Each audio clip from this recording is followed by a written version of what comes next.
महाराष्ट्र दिनानिमित्त जिल्हाधिकारी रोहन घुगे यांच्या हस्ते ध्वजारोहण. महाराष्ट्र दिनानिमित्त जळगाव जिल्हाधिकारी कार्यालय येथे जिल्हाधिकारी रोहन घुगे यांच्या हस्ते ध्वजारोहण करण्यात आले.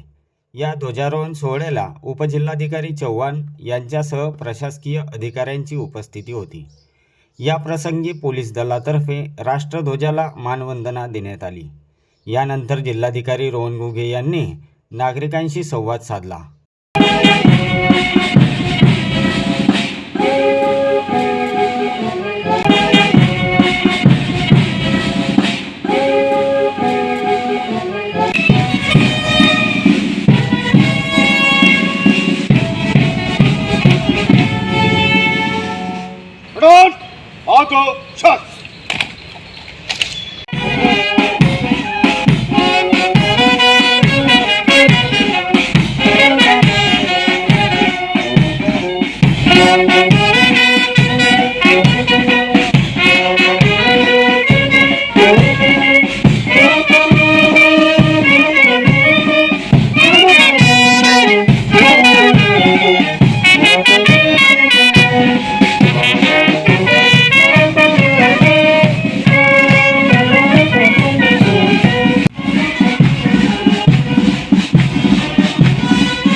सर्वांना नमस्कार. मी रोहन घुगे, जिल्हाधिकारी जळगाव.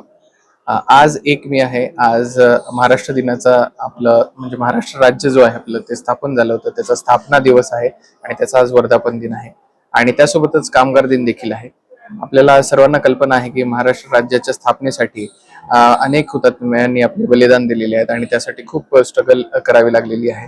त्या मराठी अस्मितेला आज परत एकदा आपल्याला उजाळा देण्याचा दिवस आहे आणि त्याचं स्मरण करण्याचा दिवस आहे आणि महाराष्ट्र राज्याबाबत आपलं जे कर्तव्य आहे ते आज पार पाडण्याचा दिवस आहे. त्यासोबतच कामगार जो दिन आहे त्याच्यामध्येही बरेच स्ट्रगल्स केल्याच्या नंतर कामगारांना हक्क प्राप्त झालेले आहेत आणि त्या हक्कांचं पण आज आपण एक परत एकदा स्मरण करून वर्षभर त्याचं आपल्याला जतन करणं देखील आवश्यक आहे. त्याच्यासाठीचा हा आजचा दिवस आहे. त्यासोबतच आज केंद्रीय आपल्या जे गव्हर्नमेंट आहे त्यांच्या मार्फत विविध उपक्रम सुरू करण्यात आलेले आहेत. त्यापैकी एक सर्वात महत्त्वाचा उपक्रम म्हणजे सेल्फ इन्युमरेशन. सेन्ससचा हा पार्ट आहे, जनगणनेचा हा पार्ट आहे. त्याच्यामध्ये त्याच्यासाठी आपल्याला ऑनलाईन लॉग इन करून se.census.gov.in या पोर्टलवरती लॉग इन करून स्वतःचं सेल्फ इन्युमरेशन करायचं आहे. मी देखील आताच माझं सेल्फ इन्युमरेशन केलेलं आहे. त्यासोबतच माननीय पालकमंत्री, माननीय इतर सर्व मंत्री महोदय, खासदार महोदय, आमदार महोदय तसेच इतरही सर्व जे लोकप्रतिनिधी आहेत त्यांचंही आज सेल्फ इन्युमरेशन होणार आहे.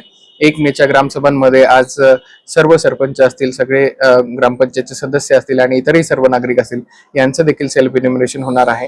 हा खूप महत्त्वाचा टप्पा आहे. सर्वांनी याच्यामध्ये सहभागी व्हावं आणि 1 मे ते 15 मे ह्यामध्ये आपली सेल्फ इन्युमरेशनची मोहीम आहे. त्याला आपण स्वगणना असं मराठीमध्ये म्हणतो. तर त्याच्यामध्ये 33 क्वेश्चन्स आहेत. त्यासाठी जे आपले हाऊस होल्ड आहेत फॅमिलीचे, त्यांचे जे हेड असतात त्यांच्या नावानी हे सेल्फ इन्युमरेशन आपल्याला आज करायचं आहे. ही आज घरांची गणनेचा जो पहिला टप्पा आहे जनगणनेचा, त्याच्यामधले हे सेल्फ इन्युमरेशन आहे. दुसरा टप्पा हा नंतर फेब्रुवारी-मार्च 2027 मध्ये होणार आहे. त्याच्यामध्ये ऍक्च्युअल लोकसंख्येची गणना होणार आहे. तर याच्यामध्ये इतर कुठलंही डॉक्युमेंट मागितलं जात नाही. नाव आणि फोन नंबर याच ID वरती हे पूर्ण सेल्फ इन्युमरेशन केलं जातं. त्याच्यामध्ये अचूक माहिती देणं फार आवश्यक असल्यामुळे सर्वांनी त्याच्यामध्ये जनगणना कायद्याच्या अनुसार अचूक माहिती भरून आपलं कर्तव्य पार पाडावं आणि सेल्फ इन्युमरेशन मध्ये आपला सहभाग नोंदवावा. धन्यवाद.